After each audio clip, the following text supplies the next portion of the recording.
I'm Mary, the new in-house designer with Renovation Flooring.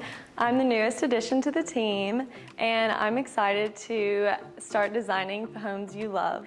In our gorgeous outdoor kitchen, we have this large format porcelain tile that resembles shell stone to give a more organic look. This option is more affordable, it's durable, and very low maintenance. This is great for outdoor kitchen and pool decks as it is light color. It is a great option for the hot weather in Florida. If you want to see it in person, stop by Elite Cabinet Designs. In our transitional style kitchen, we have hardwood floorings here with a more beige undertones to give you a more classic look. This flooring is great for transitional kitchens. It goes great with the blue cabinets in neutral colors as well. Here's an example of the Fabrico relic here. If you're interested in this color, we will tag it in the description below.